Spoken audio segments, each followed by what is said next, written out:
At 78, Benny Andersson finally admitted what we all suspected. In his sincere revelations, he once again shed light on the persistent rumors around ABBA, detailing his tumultuous relationship with Frida Linkstead, and even evoking the famous rumored rivalry between Frida and Agnetha. Join us as we unravel the personal and complex creative dynamics that not only shaped ABBA's legacy, but also led to its inevitable separation. Here is the authentic and unfiltered story of what actually happened behind the scenes in one of the greatest music groups in history. Creative sparks with the flaming flame of Benny and Frida. At the end of the 1960s, Benny Andersson and Frida met as they both began in the music industry. Frida, known for her fleeting independence and her strong personality, immediately made an impression. Benny celebrated for his methodical approach to melody, and arrangements recognized his natural talent and charisma.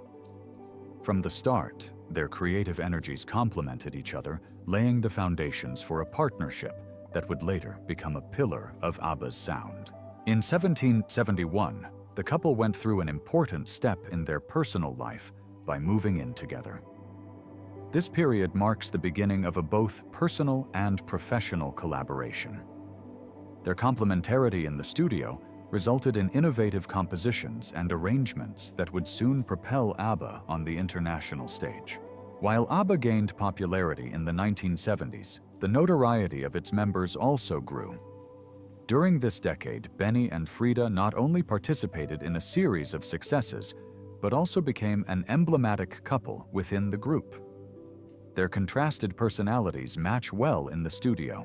Benny's structured and meticulous approach is balanced by Frida's passionate and spontaneous style. On October 6, 1978, at the top of ABBA's glory, Benny and Frida get married. The ceremony takes place under the spotlight of the media and the adoration of the public. Their union is perceived as the natural extension of their musical collaboration, a symbol of the group's strength and unity. However, over the years, the pressure of celebrity and the constant demands of the music industry began to weaken their relationship. The same traits that had made their creative success became sources of conflict. Benny's control and precision demands often collide with Frida's emotional intensity and need for artistic freedom. While their first collaboration was marked by a mutual commitment to excellence, cracks began to appear in their relationship. In the early 1980s, as ABBA continued to dominate the rankings, rumors of personal tension multiplied. Rumors circulated about Benny's infidelity tarnishing the public image of the group. Close friends reported that the tension had accumulated for some time. In 1980, the situation reached a critical point. According to testimonies, Benny one day returned home with news that was going to disrupt their relationship forever. He had met someone else. This revelation is the trigger of a rapid and brutal breakup.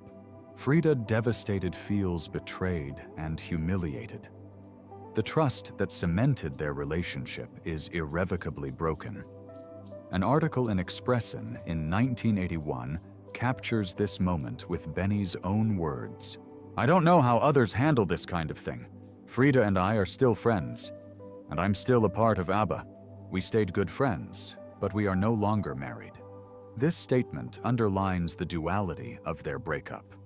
Despite emotional pain and media attention, Benny and Frida are committed to preserving their professional relationship for the music they created together. The breakup quickly evolves into an official divorce. In 1981, after only 2 years of marriage, their breakup is finalized. Relatives remember that the decision was almost instantaneous. Benny had clearly expressed that his new relationship with Mona Nerklet, a 37-year-old television producer, was the turning point. Benny will explain later the speed of this breakup. Benny just came home one day and said he had met someone else. Despite the pain, Benny and Frida insist that the end of their marriage does not mean the end of their collaboration. They continue to work together within ABBA.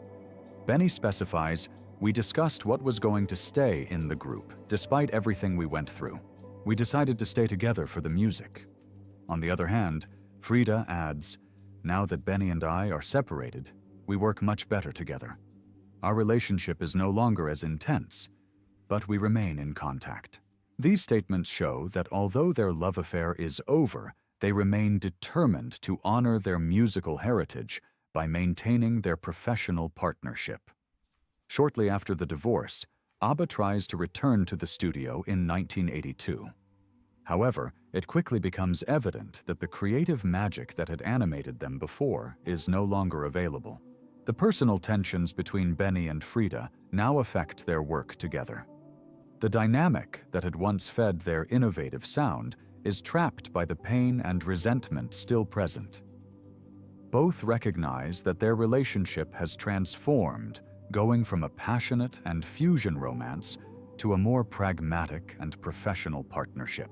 Despite the group's continued success, the wounds remain visible. Recording sessions and studio meetings become more cautious and measured, far from the carefree energy that characterized their early years.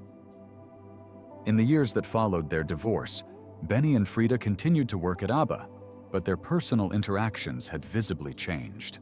They chose to be totally honest with each other about the problems they were facing, discussing everything openly and frankly. This honesty, however, was done to the detriment of the intimacy they shared before. Their relationship has turned into a bond based on mutual respect and an indisputable commitment to music, rather than on the passion that had initially brought them together. Benny's new relationship with Mona Nurklit marked the beginning of this new chapter. As he advanced in his personal life, the imprint of his past with Frida remained omnipresent, both in his music and in his public statements. Members of the group and their close friends have often emphasized that despite the breakup, Benny and Frida remained deeply marked by these events.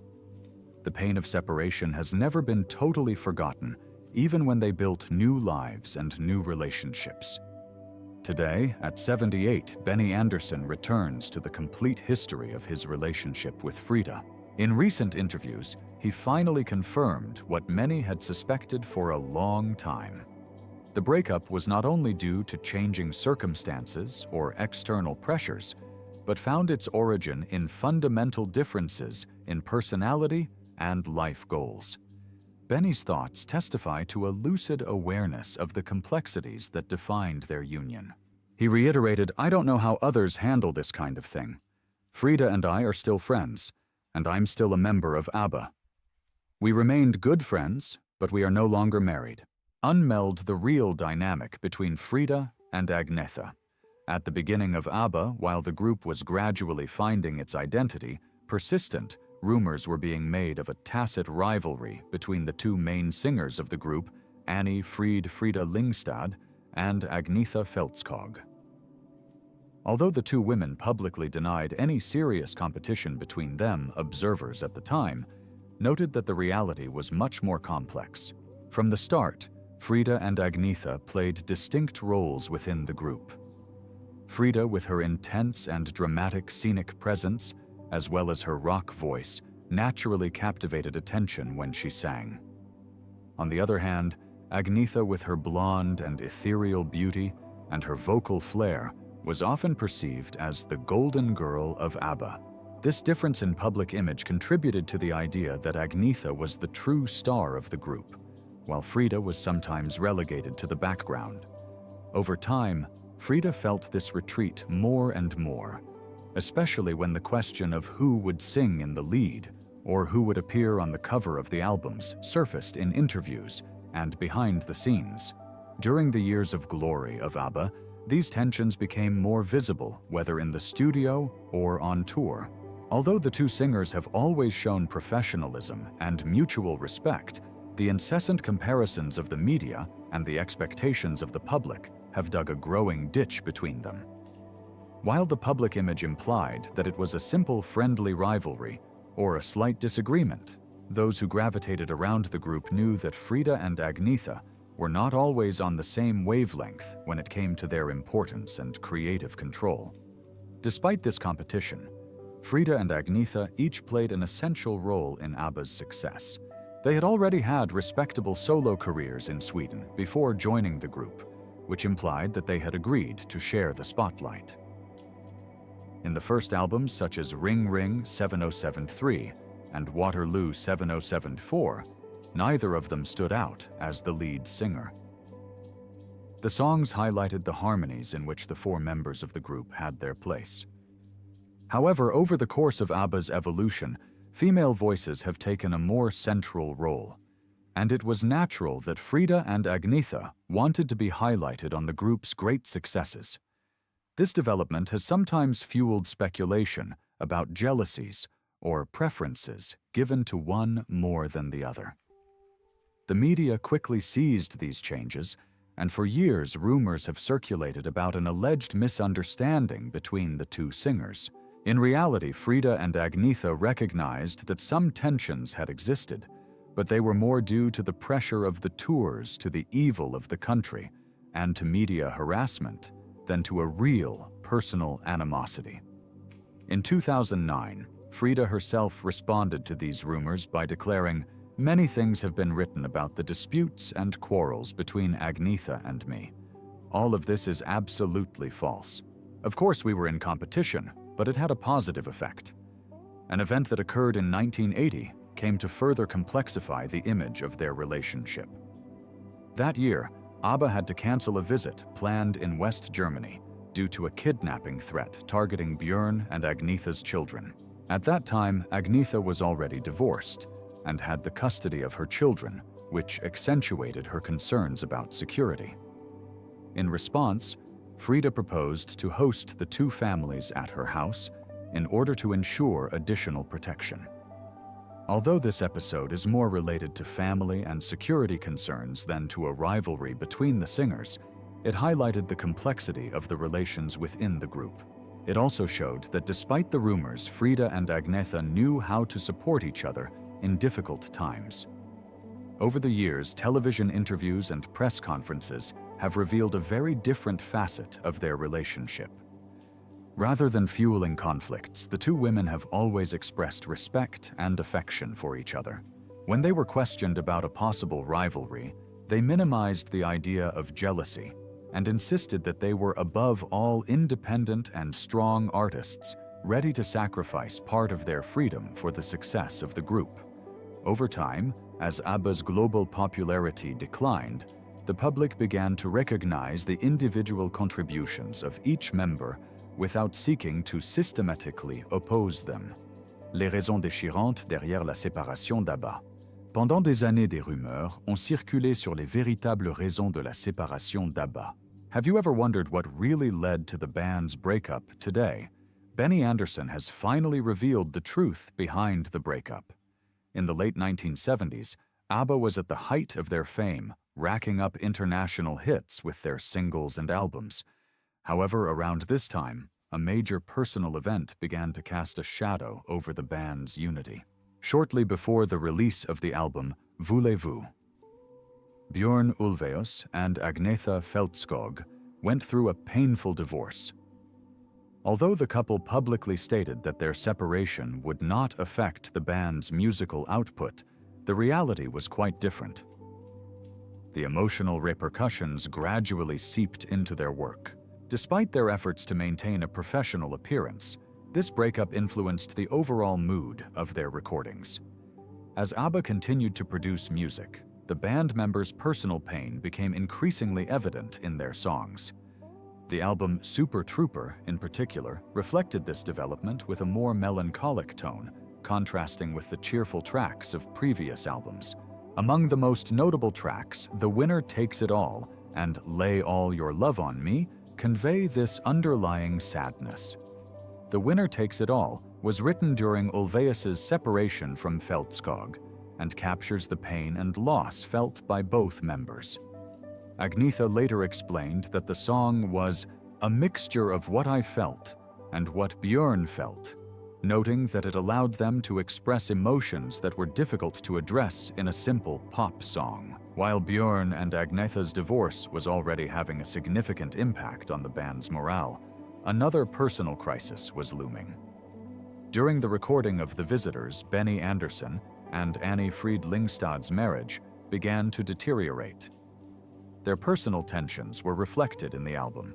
Despite some sonic experimentation such as the reggae influences in One of Us, an atmosphere of doubt and sadness prevailed. The two successive divorces had a cumulative effect, making it increasingly difficult to maintain cohesion within the group. The year 1981 marked a decisive turning point. Personal conflicts became too much for the collaborative spirit that characterized ABBA to continue. After a tour, the group returned to the studio with the intention of continuing to work.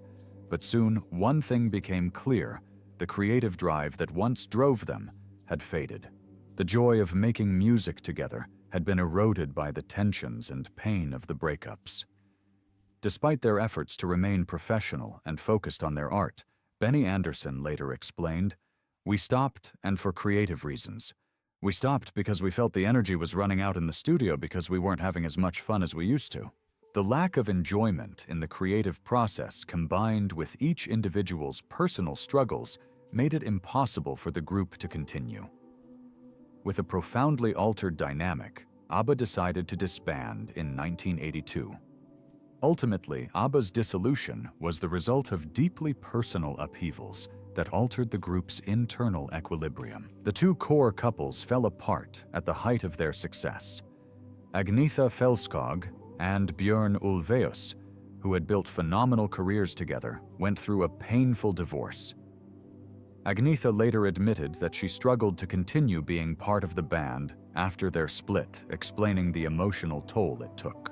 She also confirmed that The Winner Takes It All was written during this tumultuous period.